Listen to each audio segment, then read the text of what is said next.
Salut, donc merci pour tous les commentaires de la vidéo sur le mal aussi. Ça fait réfléchir et effectivement, ouais, je pense que niveau carburation, il y a un truc à vérifier. Surtout que là, par rapport à ce que vous m'avez dit, je suis en train de regarder, j'ai le carbu qui est noyé par l'extérieur. Il fuit, il pisse de partout, donc il y a peut-être un truc par rapport à ça. J'aurais bien envie d'essayer mon 19 pour voir si ça y fait quelque chose. Qu'est-ce que je voulais voir d'autre aussi? Bon, au niveau élec, je pense que j'ai fait le tour. Ouais, une bougie, c'est vrai que comme un idiot, j'ai oublié de changer la bougie, un truc très simple à faire. J'ai oublié de changer une bougie par une neuve, rien que pour voir, déjà ça y fait quelque chose. Et puis voilà. Après, j'ai toujours ces coupures là à 12 400, donc tant que j'ai ça, ben, j'ai pas envie d'aller faire d'autres tests. Parce que j'avais d'autres tests qui m'intéressaient beaucoup, c'était de comparer le Gianelli Sport avec d'autres échappements ici, notamment le Black Gun, parce qu'on dit qu'ils ont les mêmes performances, ça je voulais le vérifier. Le Haro, on dit qu'il est dans les mêmes mesures que le Black Gun et le Gianelli Sport, donc ça aussi je voulais le vérifier pour voir qu'est-ce qu'il vaut ce pot, parce que il n'est pas super connu, enfin bon, tout le monde le connaît, mais il n'est pas très répandu, et du coup il n'y a pas beaucoup de gens qui ont montré des tests avec celui-là, et je voulais par curiosité le comparer avec des pots connus comme le Gianelli Sport. Je pense que le Doppler et le G3, ça sera à tester, mais je pense qu'ils seront à côté de la plaque par rapport au croisement et au diagramme d'échappement. Le G1 aussi, pour rigoler, ce serait marrant de le tester pour voir. Faut que je finisse la cartouche là, et j'ai que 3 points de soudure à faire, et puis je remonte le tout là. Et surtout, j'en ai parlé avec le copain là, il veut bien me prêter son Ninja G2 compétition d'époque là, pour du coup aussi comparer avec le Gianelli Sport. Et ça, j'aimerais bien, comme j'ai fait pour le moteur d'origine, refaire une journée où je compare tous les échappements. Ça prend plusieurs heures de faire ça, donc il faut que je trouve la bonne journée où la météo est clémente et que j'ai du temps pour faire ça. Mais ça, c'est un truc que je vais refaire. Mais tant que j'ai les coupures à haut régime, ça sert à rien de faire ça là, parce que ça va me brider pour rien. Ça va fausser les tests. Donc je vais arrêter avec le mal aussi pour l'instant, mais c'est pas fini, j'y reviendrai dessus, hein. Je lâcherai pas l'affaire tant qu'il marchera pas ce truc. Mais bon, comme c'est mon premier kit, c'est la première fois que je monte un kit sur une mobilette là, à part aussi le Polini W50 là, que j'avais monté très rapidement il y a un an, que j'avais pas fait grand chose dessus et je l'ai vite démonté, qui est en cours de remontage d'ailleurs, et j'ai commencé à faire quelques trucs, j'ai commencé à filmer. Mais je suis en pause dessus, vous verrez bien quand la vidéo sortira. J'ai envie de passer à autre chose un peu pour voir comment se comportent d'autres kits que le mal aussi, parce que je connais vraiment que ça, c'est le seul kit que je connais, quoi, à part le moteur d'origine. Donc maintenant que le Bidalo est monté, et bien on va le mettre sur la mob et on va voir comment il réagit. Donc le but c'est de le tester stock, donc avec ces diagrammes stock, et voir comment ça réagit, comment ça marche, pour se familiariser un peu avec ça. Et après, ça me permettra de réparer le Gianelli Sport, qui est en train de se couper en deux là, au niveau de la croche du ressort. De regarder 2-3 trucs sur le Malossi aussi. Et une fois que j'ai fait mes petits tests du Bidalo stock, il repartira sur l'établi pour aller chatouiller un petit peu l'échappement et lui mettre un peu du diagramme et voir comment il se comporte lui aussi. Je vais aussi en profiter pour mettre le radiateur 125 parce que je peux pas faire beaucoup de tests d'affilée, sinon la température grimpe, la durite ici sortie de culasse elle devient bouillante et je perds énormément de puissance. Donc les tests du coup ils sont faussés et je peux pas vraiment avoir de bons résultats entre deux tests. Donc je vais m'atteler à mettre le radiateur de 125 aussi en même temps que je mets le moteur Bidalo. Voilà, donc je vais déposer le mal aussi temporairement. On va regarder le Bidalo et puis on reviendra sur le mal aussi plus tard. Bon, comme promis, je vous donne un peu de retour par rapport à la réparation que j'avais fait sur la cartouche Gianelli. La réparation où j'avais collé cette plaque de véritable carbone avec cette colle là, colle en bicomposant. Que j'ai dû ajouter des rivets parce qu'elle se décollait finalement. La colle ne suffit pas. Et maintenant, le fait d'avoir fait plusieurs essais, et bien, toute la colle s'est entièrement décollée en fait. Et je sais pas si on arrive à le voir. Voilà. Donc là, c'est pas la pièce en aluminium, le tube en aluminium qui bouge, c'est vraiment que la plaque en carbone. Donc toute la colle ne colle plus sur la cartouche en aluminium. Et du coup, la plaque en carbone, en fait, elle ne tient que par les rivets. Donc ça va pas du tout. Donc ça va bientôt foutre le camp, ça. Donc ça, pas bon. ça va pas pour coller la plaque en carbone. Ce qu'il faudrait que je fasse maintenant pour réparer, c'est mettre une bande de métal de chaque côté et foutre des rivets pour qu'il y ait plus de rivets, plus la bande de métal qui maintient bien, et ça permettrait de bien tenir la plaque en carbone. Parce que là c'est en train de prendre du jeu, c'est en train de foutre le camp, donc ça ce serait une réparation à faire pour plus tard. Voilà, sinon l'autocollant lui il tient très bien. Il a pris chaud mais il n'y a aucune différence, il n'a pas décoloré, il est très propre et très bien. Il était temps d'arrêter là. Hein.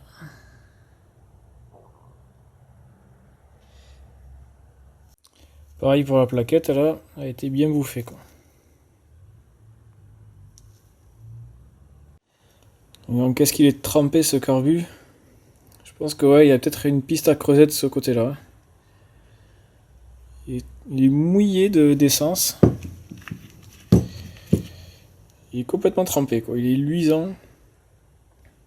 Je sais pas par où il fuit là, mais il brille de partout quoi, il est dégueulasse. Effectivement, je pense qu'il y a un truc à vérifier au niveau de la carburation, oui. Je vais en profiter pour supprimer ce filtre à essence là de la durite, parce qu'il sert strictement à rien du tout. Il n'est pas du tout sale quoi, il n'y a pas un pat de saleté, de dépôt ou quoi que ce soit. Donc soit il filtre rien et tout passe dans le carbu, ou soit le filtre, je pense que c'est ça, le filtre à essence qu'il y a au niveau du robinet dans le réservoir, il est suffisant. Quand je disais que ça chauffe, ben ça chauffe, hein. J'ai fait exploser le radiateur quoi. Ça a fui, ça s'est colmaté tout seul, mais c'était pas comme ça au début. Là, une espèce de pseudo-peinture aussi là qu'il y avait. Au moteur d'origine, ça faisait pas ça. Hein. Un petit peu déçu par la qualité de finition de la culasse Bidalo là. J'ai dû pas mal ébavurer les gorges de joint à l'intérieur, les nettoyer, il y avait pas mal de copeaux qui traînaient. Et là, ben, je peux même plus monter l'axe avec les pièces classiques ici parce que j'ai l'impression que c'est brut de fonderie, ils ont oublié d'usiner en fait. Du coup c'est trop petit.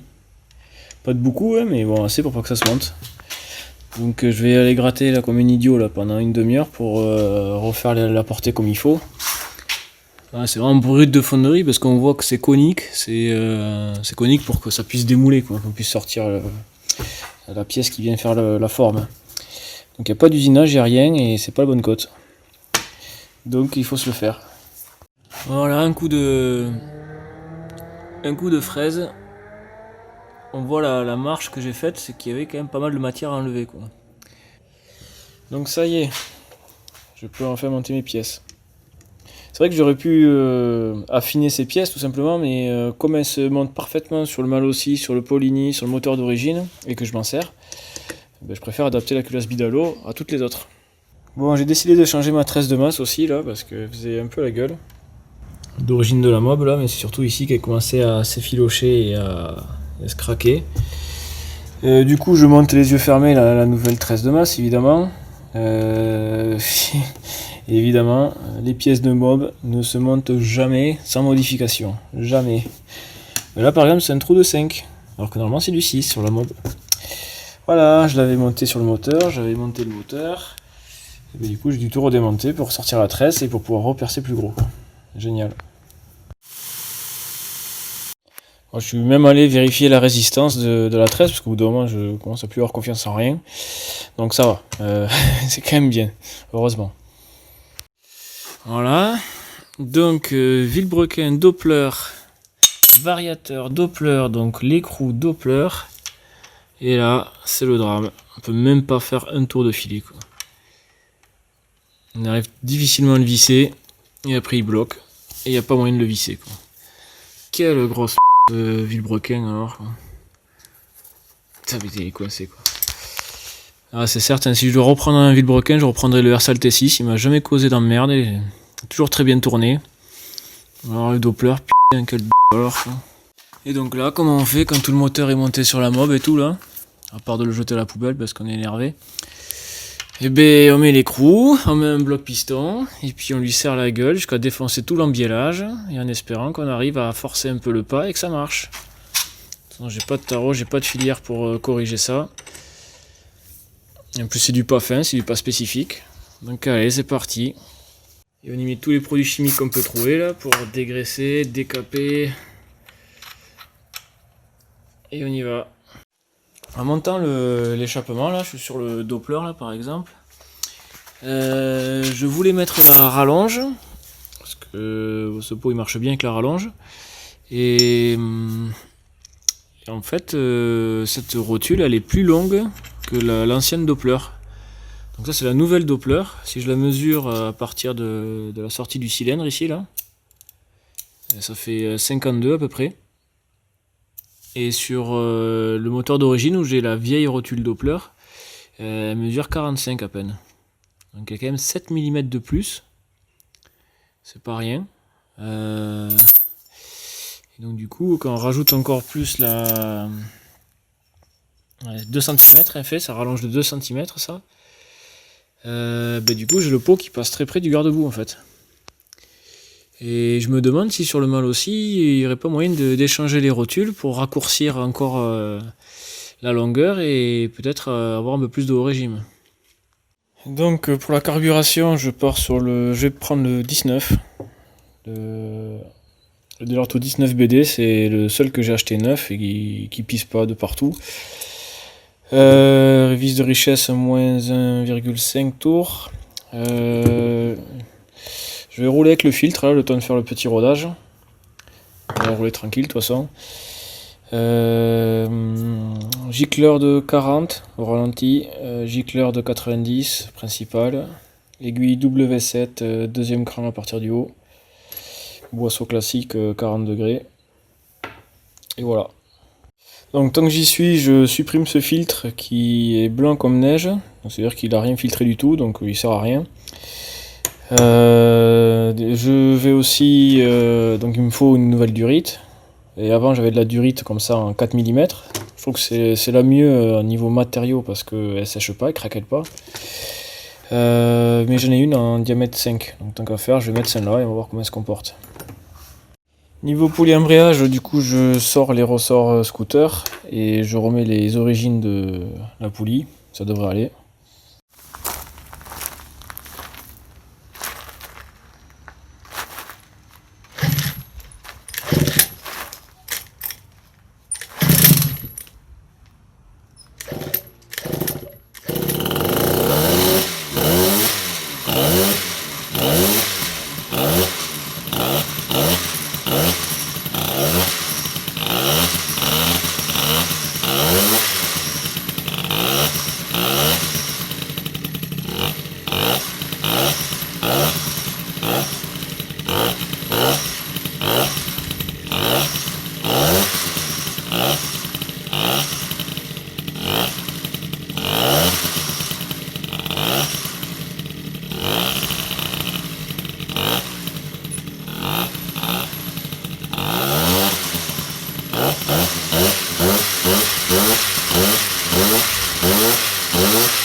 Vario trop léger, je vais remettre un poids. Ça c'est quand même l'avantage du Doppler ER3, c'est que ça m'a vite fait de changer les poids et de repartir, quoi.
Bon, mais de retour de la balade avec le Bidalo donc.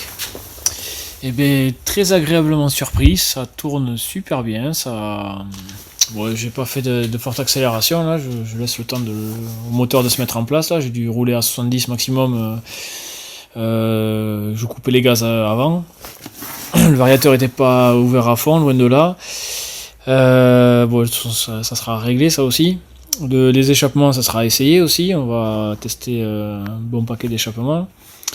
Je suis allé rendre visite au copain qui me fait monter les moteurs là, et il a encore pas mal d'échappements intéressants à essayer. Donc le Ninja G2 d'époque, c'est le compétition là, et j'ai vu qu'il avait aussi le Ninja Challenge. Apparemment il était assez bien réputé celui-là, bon, à voir, à tester, comme ça on aura le cœur net. Ninja G1 tout court, je l'ai de toute façon. Lui aussi là. Et après il a encore d'autres trucs à voir. Donc ce serait intéressant de faire des comparatifs. Donc là ça vraiment très agréable, ça roule bien, ça marche de 7005 à 9005. Et encore je coupe les gaz, je force pas trop avec. Et au compte tour là ça marche 8005, 9000, 9000, un peu plus de 9002. C'est vraiment sa plage où elle est le plus à l'aise, ça marche vraiment très bien comme ça. C'est très agréable, ça accélère bien. La poulie embrayage, elle est top, elle est pile poil réglée comme il faut là. Donc j'ai les mâchoires d'origine de la poulie embrayage ER2 avec les ressorts d'origine de la poulie. Si j'ai quand même repercé les mâchoires, donc elles sont un peu plus légères. Et puis voilà, le Vario j'ai dû alourdir un peu plus le poids. Parce que je sentais qu'on avait passé la plage de puissance, donc du coup maintenant c'est nickel, ça du couple, ça va très bien. Mais bien sûr il faudra faire un réglage gramme par gramme comme j'avais fait la dernière fois sur le mâle aussi pour vraiment trouver le réglage optimal. Carburation, ça marche très bien aussi, hein, c'est pas trop gras, c'est pas trop pauvre, ça marche très bien aussi, c'est en première vue comme ça c'est pas mal.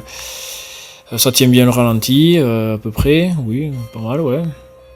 Ça à faible accélération sur le filet de gaz, ça marche, ça tourne rond nickel, c'est parfait. Donc là pour un premier tir comme ça, très satisfait, vraiment très content du Bidalo. Je pense que là il y a vraiment du potentiel. Et c'est tellement agréable de le rouler comme ça que j'hésite presque à le préparer, quoi. Mais bon, en même temps, j'aime bien de voir ce qu'il donne préparé aussi, donc on verra, on va réfléchir. Bon, surtout que c'est un cylindre qui se refabrique aujourd'hui, donc même si je le prépare et que ça va pas, c'est pas très grave, c'est pas gâché, quoi. Voilà, enfin bon, c'est pas donné non plus, mais bon. Bon, et bien en attendant la prochaine, salut!